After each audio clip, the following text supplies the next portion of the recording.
In 5, 4, 3. Open the cartoons down Thank you. Thank you very much. More. Thank you. More. Thank you very much.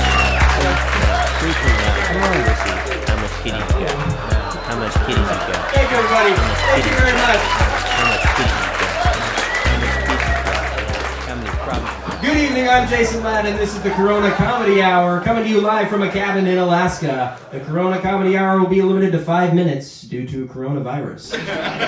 So I should start off with, my wife and I have 7 children. Half my family is sick. We're low on food. We're out of toilet paper. It's not coronavirus. It's just a Thursday at our house.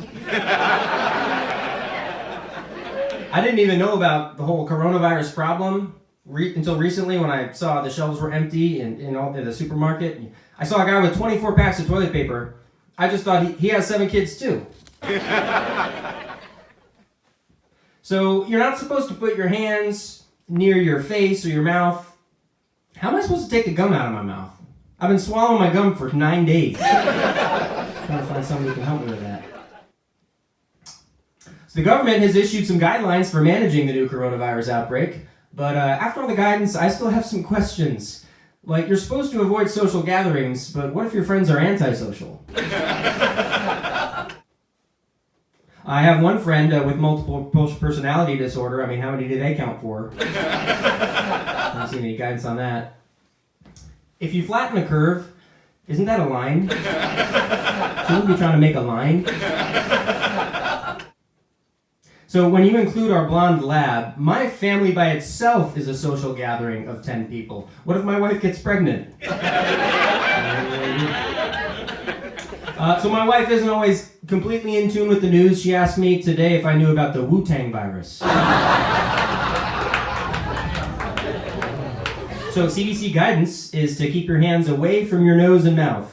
I have small children. The first place a finger goes is the nose. And the second place is the mouth. The kids do it too.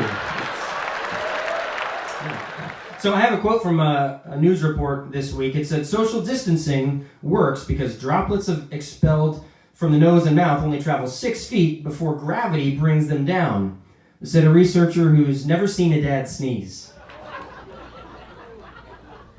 So with all that's going on, there's so much paranoia. It's like your nose is a little bit runny, or maybe you coughed a couple times, or God forbid, you have a slight fever.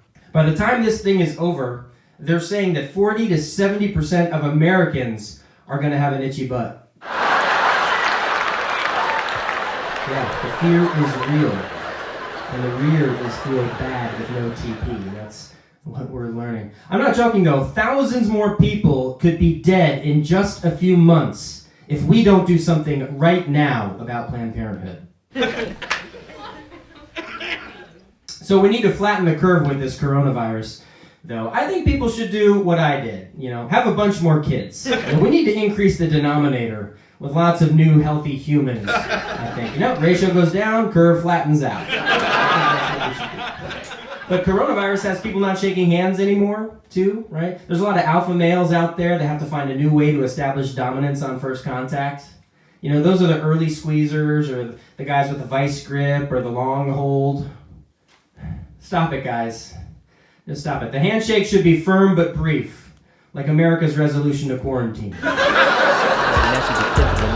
And now it's time to look outside the window where we see what's happening out there in the world.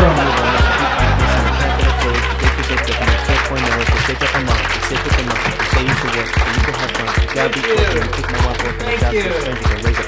Thank you, everybody. Good to be here.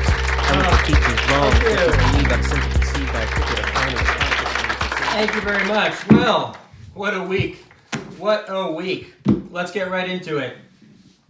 Madonna garnered attention this week with a video of her parodying her own song Vogue with lyrics about eating fried fish after running out of pasta. The video elicited a response from Weird Al Yankovic online, who wrote, "It's not so easy, is it?" To which Madonna replied, "What, making a parody or singing through lips that don't move?" One thing the pandemic has shown us is how much we overuse our hands for everything. From now on, I'm opening doors with my butt. You use whatever you want, but it should be something you can't accidentally lick after eating fried chicken.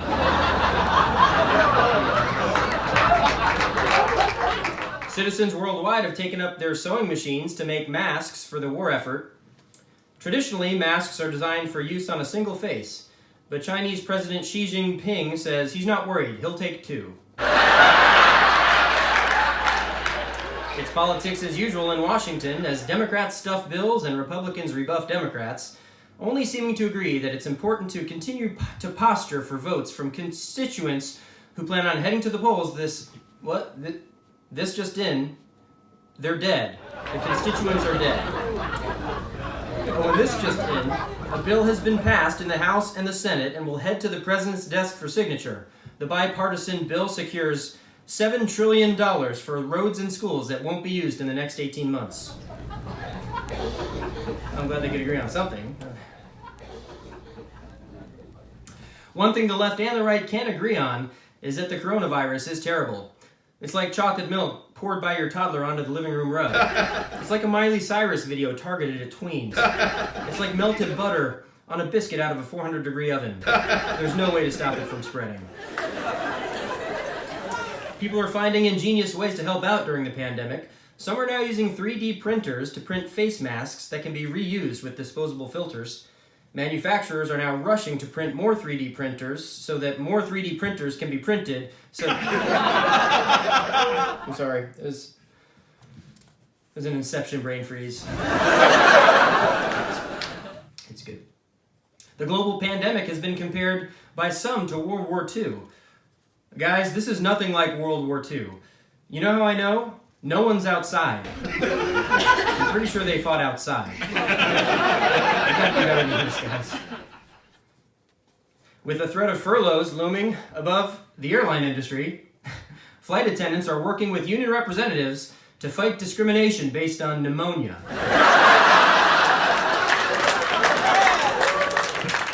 Garth Brooks gave an impromptu online concert recently, leaving fans confused when his Barry Sanders jersey was interpreted by some to be an endorsement of the confused socialist candidate Bernie Sanders.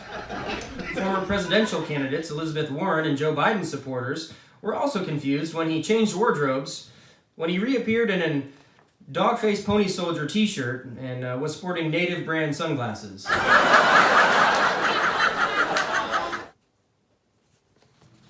A woman in Missouri gave birth in a toilet paper aisle of a local Walmart while a customer held up a sheet to create a makeshift room. Minutes after giving birth, the woman sat down for an interview with a local news affiliate. Now the new mother faces backlash from thousands of online moms nagging that she was in there for too long and she made a mess.